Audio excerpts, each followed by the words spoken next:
बहिनी बसेलू तू हमरा परनवा में, बहिनी बसेलू तू हमरा परनवा में। तोहरी मन सा पुराइब हर जन्मवा में, राखी हर साल कहले सवनवा में।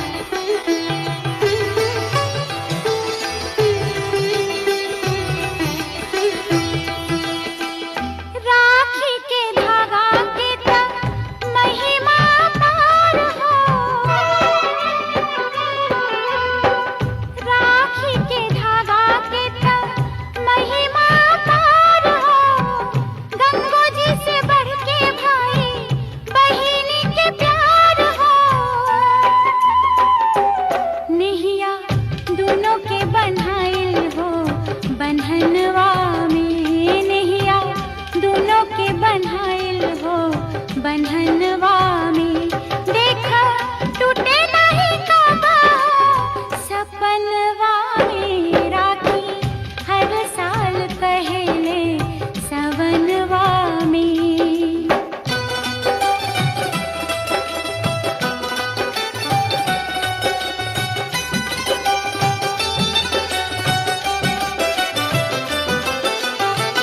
प्राण के आधार बहिनी कैसे भुलाइब,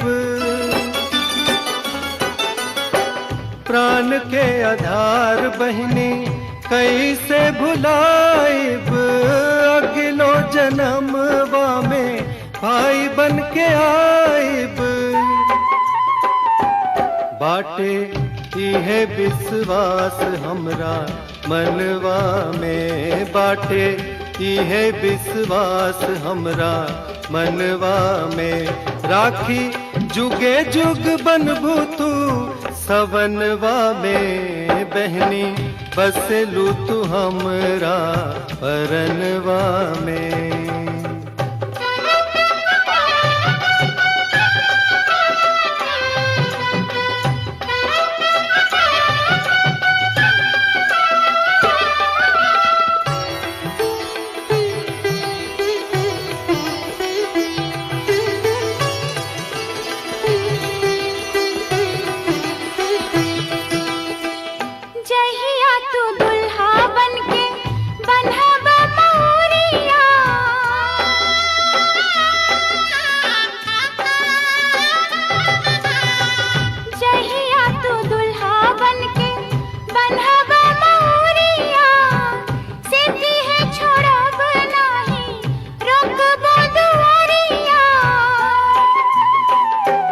जहिया आई बल के भौजी के अंगनवा में, जहिया आई बल के भौजी के अंगनवा में।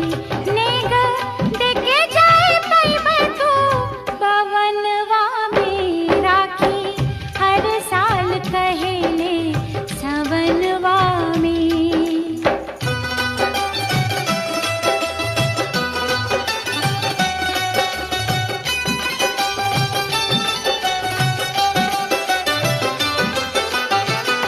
राखी के नेगवा में दुल्हा ले आइब,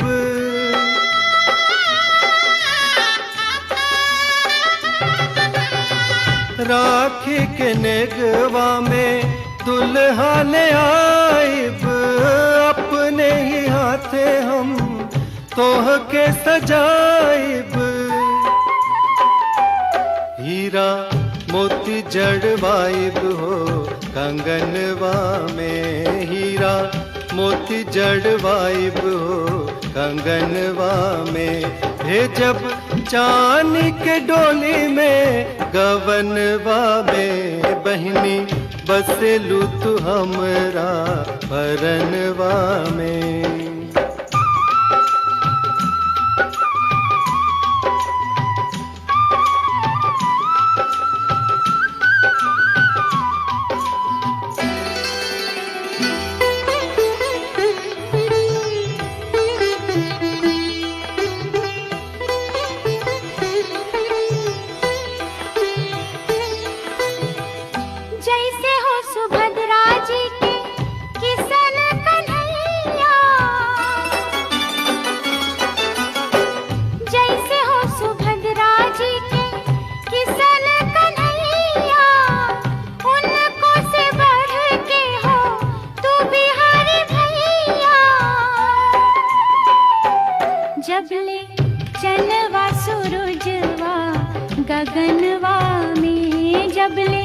चनवा सूरजवा गगनवा में, तबले रहे नाम भैया के जहनवा में। राखी हर साल कहेले सवनवा में। बहिनी बसेलू तू हमरा परनवा में।